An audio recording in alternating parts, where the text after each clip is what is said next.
नमस्कार दोस्तों, द आउटरीन के सभी दर्शकों को हमारी तरफ से स्वतंत्रता दिवस की हार्दिक शुभकामनाएं। आज का दिन हर एक भारतीय के लिए बहुत ही महत्वपूर्ण है। साथ ही हम सब एक भारतीय होने के नाते हमारे राष्ट्र ध्वज तिरंगे के महत्व को बहुत अच्छी तरीके से जानते हैं। आज मैं इस वीडियो में आपको हमारे राष्ट्र ध्वज तिरंगे के महत्व और उसके इतिहास के बारे में बताऊंगी। किसी राष्ट्र का राष्ट्रीय ध्वज उस राष्ट्र की स्वतंत्रता का प्रतीक है। प्रत्येक स्वतंत्र राष्ट्र का एक अपना राष्ट्रीय ध्वज होता है। इसी प्रकार से हमारे देश का भी राष्ट्र ध्वज है, जिसे हम तिरंगा कहते हैं।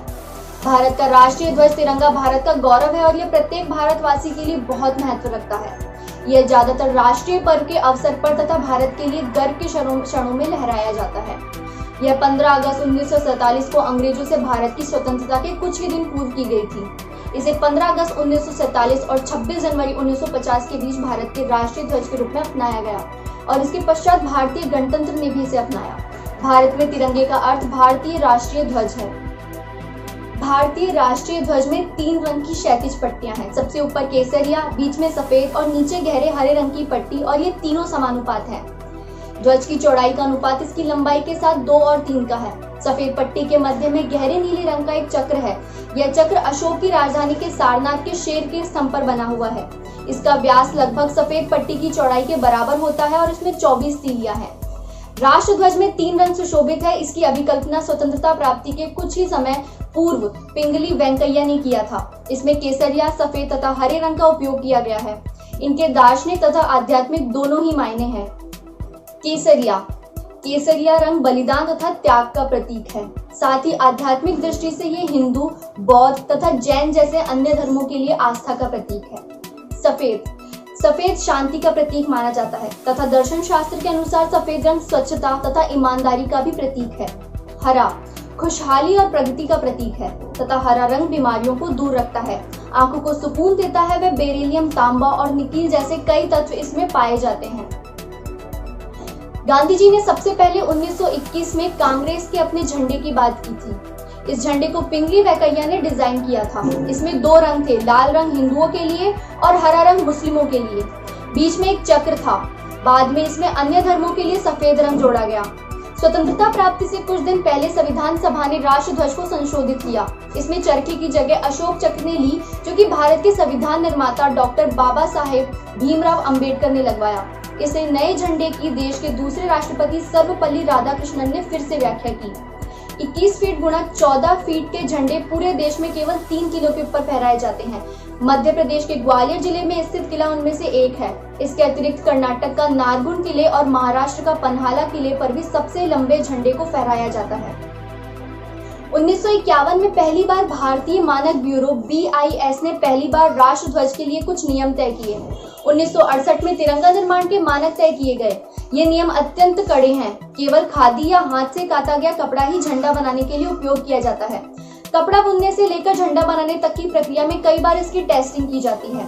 झंडा बनाने के लिए 2 तरह की खादी का प्रयोग किया जाता है। एक वह खादी जिससे कपड़ा बनता है और दूसरा खादी टाट। भारतीय कानून के अनुसार ध्वज को हमेशा गरिमा, निष्ठा और सम्मान के साथ देखना चाहिए। भारत की झंडा संहिता 2002 ने प्रतीकों और नामों के अधिनियम 1950 का अतिक्रमण किया और अब वह ध्वज प्रदर्शन और उपयोग का नियंत्रण करता है। सरकारी नियमों में कहा गया है कि झंडे का स्पर्श कभी भी जमीन या पानी के साथ नहीं होना चाहिए। उसका प्रयोग मेजपोश के रूप में या मंच पर नहीं ढका जा सकता। इससे किसी मूर्ति को नहीं ढका जा सकता, न ही किसी आधारशिला पर डाला जा सकता है। सन 2005 तक इसे पोशाक के रूप में या वर्दी के रूप में प्रयोग नहीं किया जा सकता था, पर 5 जुलाई 2005 को भारत सरकार ने संहिता में संशोधन किया और ध्वज को एक पोशाक के रूप में या वर्दी के रूप में प्रयोग किए जाने की अनुमति दी। हालांकि इसका प्रयोग कमर के नीचे वाले कपड़े के रूप में या जांघे के रूप में प्रयोग नहीं किया जा सकता है। राष्ट्रीय ध्वज को तकिए के रूप में या रुमाल के रूप में करने पर निषेध है। झंडे को जानबूझकर उल्टा रखा नहीं किया जा सकता। इसी में डुबोया नहीं जा सकता या फूलों की पंखुड़ियों के अलावा अन्य वस्तु नहीं रखी जा सकती। किसी प्रकार का सरनामा झंडे पर अंकित नहीं किया जा सकता है। झंडे को संभालने और प्रदर्शित करने के अनेक परंपरागत नियमों का पालन करना चाहिए। यदि खुले में झंडा फहराया जा रहा है तो हमेशा सूर्योदय पर फहराया जाना चाहिए और सूर्यास्त पर उतार देना चाहिए, चाहे मौसम की स्थिति कैसी भी हो। कुछ विशेष परिस्थितियों में ध्वज को रात के समय सरकारी इमारत पर फहराया जा सकता है। झंडे का चित्रण प्रदर्शन उल्टा नहीं हो सकता, ना ही इसे उल्टा फहराया जा सकता है।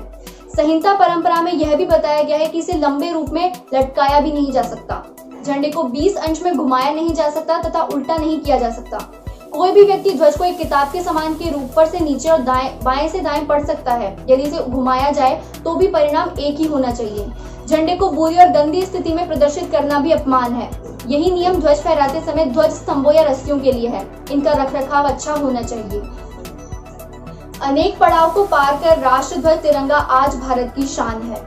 राष्ट्रध्वज का अपमान देश का अपमान है, अतः इसका दोषी दंड का पात्र है। ध्वज के अपमान किए जाने पर दंड स्वरूप 3 वर्ष की कैद तथा जुर्माने का प्रावधान है। राष्ट्रध्वज से संबंधित अनेक रोचक तथ्य और निर्देश हैं, जैसे झंडे का प्रयोग कैसे करें, कैसे ना करें, कब झंडे को झुकाया जाता है आदि। इन सभी उपदेशों को हम सबको गंभीरता से पालन करना चाहिए। हम आशा करते हैं आपको आज की वीडियो पसंद आई हो। अगर आपको ये वीडियो पसंद आई है तो इसे लाइक, कमेंट और शेयर करना बिल्कुल भी ना भूलें तथा देश विदेश की अन्य खबरों से जुड़े रहने के लिए देखते रहिए हमारा चैनल द आउटलाइन। धन्यवाद।